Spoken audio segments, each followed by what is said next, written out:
The house at 600 South Clenwood Avenue is one of the older houses in the Westwood addition. The home was built for the Dean of the University School of Education, W. Charters, and his wife, Jessie. The house sits on land that was part of the 160 acres that Peter Bass, along with 34 other members of the Smithton Company, bought in 1818. The home has been owned by several families, including the Lamone family. The names of Charlie and Bobby Lamone are tucked in an ironing cabinet built into the kitchen wall. The current owners repaired and repainted the original wood shingle and clapboard siding. Original wood floors, doors, and millwork were restored. Repairs to the dining room floor revealed evidence of a foot-operated buzzer in the center of the room, believed to have been used to alert servants when it was time for the next course to be served. The home features a formal vestibule, glass doorknobs, and a sleep-in porch.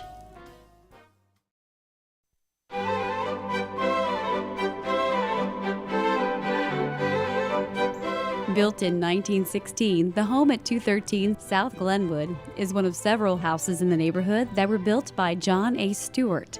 Stewart played a major role in the development of the area known as the Old Southwest. This home has colonial revival styling and includes a simple form and classically inspired detailing for the front porch. The house has seen remarkably few changes over the years. The exterior looks very much as it did in 1916, and the interior spaces are equally intact.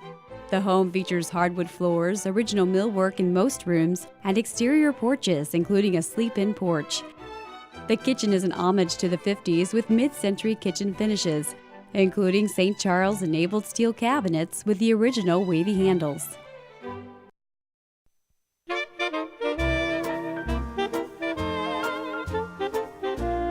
The Frederick at 1001 University Avenue is a 4-story classic revival apartment building. It was built in 1928 during a period of rapid expansion in Columbia, one of the first apartment buildings to offer middle-class housing in a multi-unit setting. The original 39 apartments served as a home to local business owners and faculty of the surrounding colleges. Civic and business leader F.W. Niedermeyer commissioned the Frederick apartment building to serve as a memorial to his eldest son, First Lieutenant Frederick W. Niedermeyer, Jr., who served as a pilot during World War I and died during a military flight in 1925. The frieze of the entablature over the top of the front doorway is inscribed with the word Frederick, and the arched pediment over this same door features a stylized version of Air Service pilot's wings. The Frederick features classic revival styling, with its symmetrical arrangement, classically detailed central entrance, and tall, polygonal window bays. Each bay has a set of French doors on the ground floor, fronted with iron railings. Decorative stonework highlights the main entrance and the bays. Other ornamental stone features include keystones over each of the windows on the front, and west walls and ornamental balustrades in the tall parapet wall. Recent renovations included exterior masonry repairs and updates of interior finishes. Interior work included uncovering and restoring the marble flooring of the lobby and installing custom-made apartment entry doors which match historic doors and meet modern fire-resistant requirements. Most historic millwork was also retained and restored, including wood floors and small paneled delivery doors in the halls.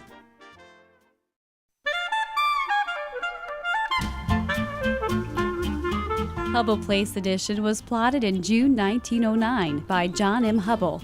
Mr. Hubbell subdivided land that had been in his family for decades. There were 18 lots lined out in the plot. The mid-1920s brought a flurry of construction to Hubbell Drive. 9 houses were built there between 1926 and 1928. All of those houses are relatively modest craftsman-style bungalows of comparable size and form. It is likely that they were built from mass-produced plans. Historic features include rafter tails, triangular knee braces, and partial width porches, with supports that touch the ground and tapered columns on top. A few of the homes feature the soldier coarse brick pattern.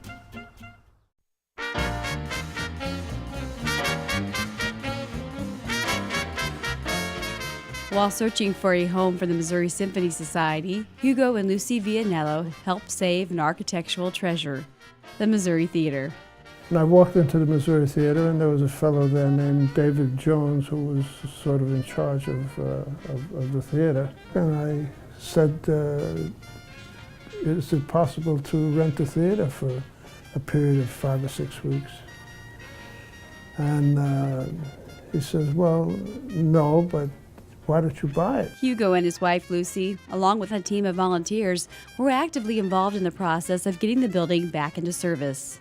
While we were working in the theater, we realized that something needed to be done with the curtains because they needed to be removed or cleaned or repaired or restored, whatever.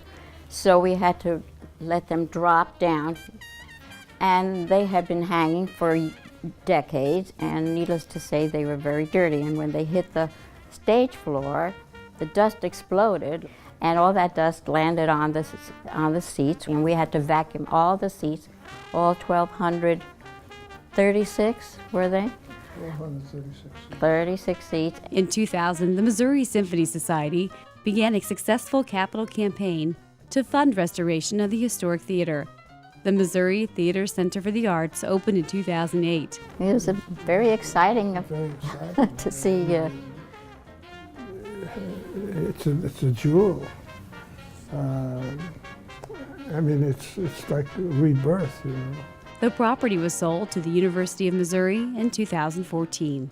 It's like a football team. You always have to have a quarterback, and I was a quarterback for a while, and now they have another quarterback.